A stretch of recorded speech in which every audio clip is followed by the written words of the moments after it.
katanungan lang po ako regarding sa hinaharap ng mga LGBT. Ang unang katanungan ay, kailan mo naramdaman na part ka ng LGBT?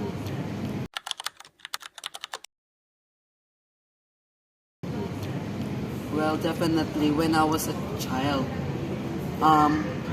Naalala ko kasi before, I think 3 years old ako. Hindi talaga ako interesado sa mga binibigay sa akin ng mga magulang ko ng laruan. Kasi bata ka, laruan yung ibibigay sa'yo. And then, hindi ako nasasatisfied. Binibigay nila is like robot, baril-barilan. Mali, para sa akin kasi, di ako masaya sa bagay na yun. And then, nakakita ko ng Barbie. Mas naging interesado ako sa Barbie. And, lumipas sa mga taon, and then, syempre, tumatanda naman tayo. Siguro mga 15 years old ako, na sabi ko sa sarili ko na isa akong parte ng isang LGBT dahil gusto kong maging isang trans. And then, ngayon, nagko-cross-dresser ako, nagsusuot pang babae, kumikilos ng pang babae. And then, doon mo kasi malalaman ang isang pagdiskubre bilang isang sarili mo kung anong kasarian ang nararapat ka. And then, alam naman natin na LGBTQIA+ community, isa akong party nun dahil nabibilang ako sa trans community. Yun lang at maraming salamat. Dalawang question, paano mo masasabi kapag ikaw ay part na ng LGBTQA?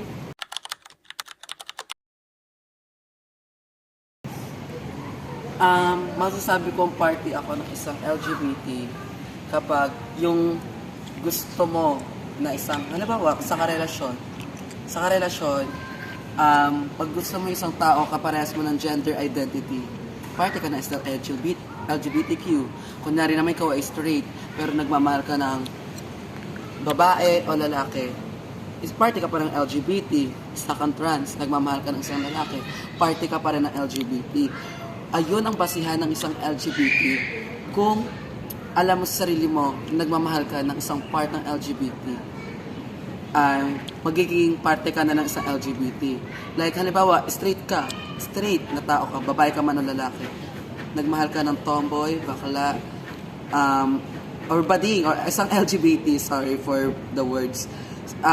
Isang LGBT, isa ka pa rin parte ng LGBT kasi nga, nagmamahal ka ng isang parte rin nila.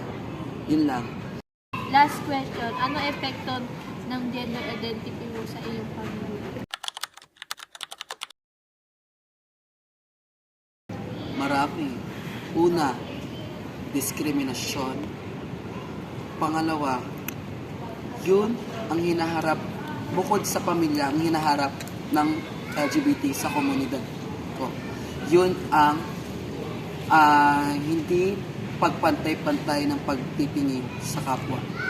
Unahin na natin ang diskriminasyon.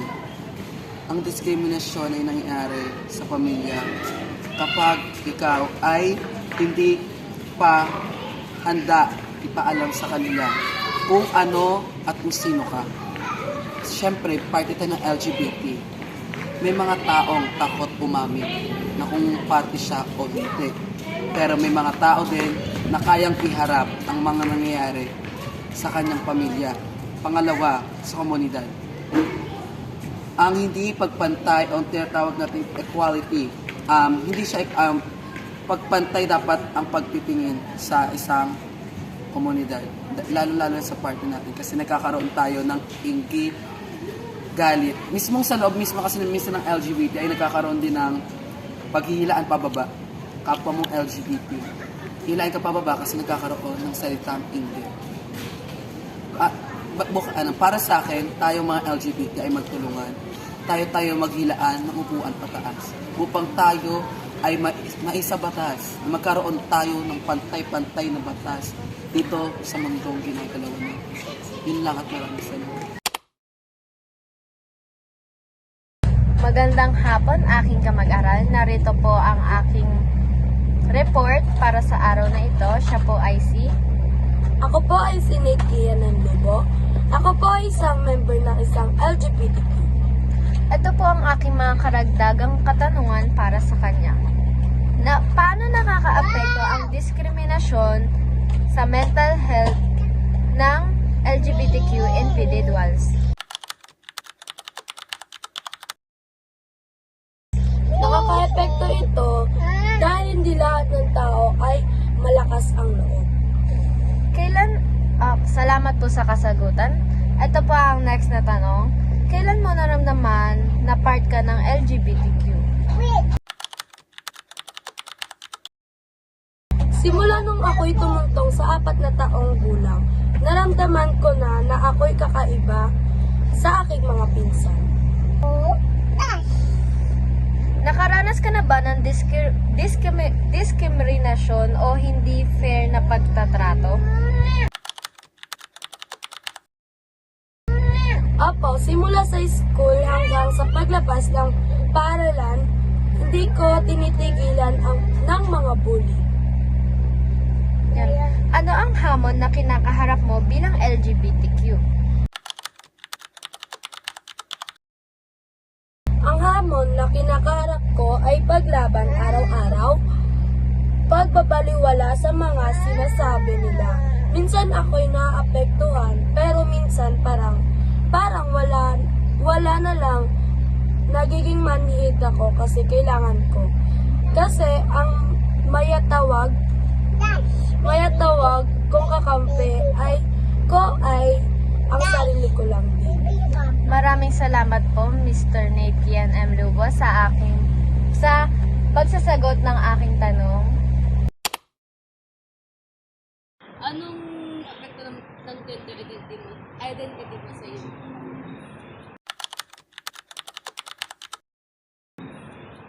Ang apekto nito, mas medyo iba yung tingin sa akin ng magulang ko. Pero respeto naman nila ako kahit paano. Nakaranas ka ba ng pananakit mo sa iyo? Dahil alam ko na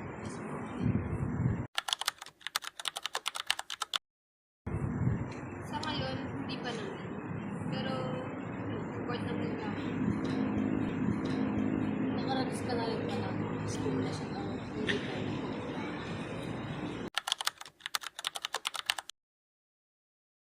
Sa akin, wala namang unfair.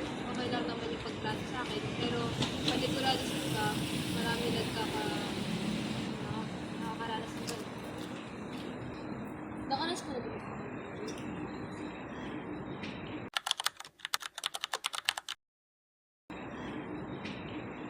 Hindi pa naman. Kasi halos naman lahat tayo dito po. Tanggap ka ba ng pamilya mo?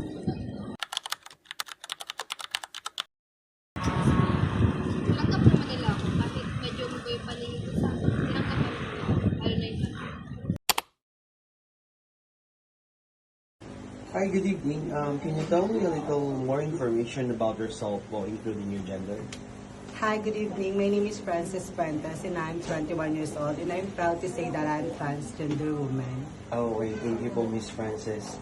And Miss Frances, ano po yung turning point niyo sa buhay na nagsimula niyong mag-feel na it's time to shine and take it up to people na i-reveal na ganito ako? Or kailangan na nilang malaman kung sino ako at ano ako?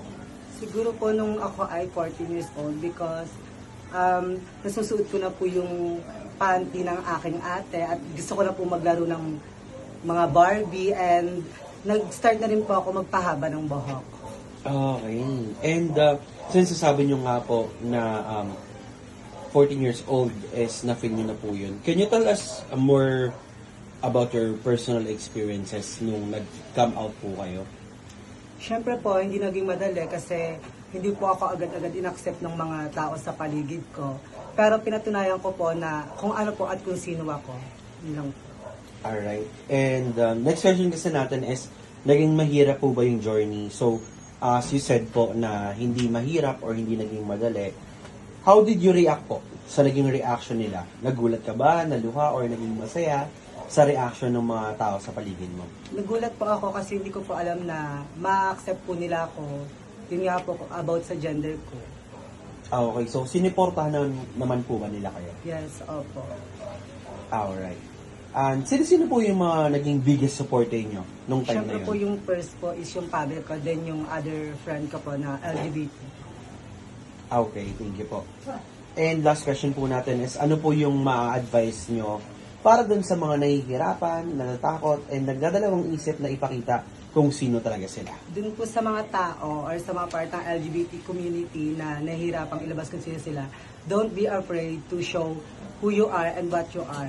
Because being a gay in our society is not to diminish our humanity. Because the only purpose in our living is love, to be loved, respect, and to be respected. Ika nga sa kanta, don't be afraid to let them show your true colors are beautiful like a rainbow. Thank you.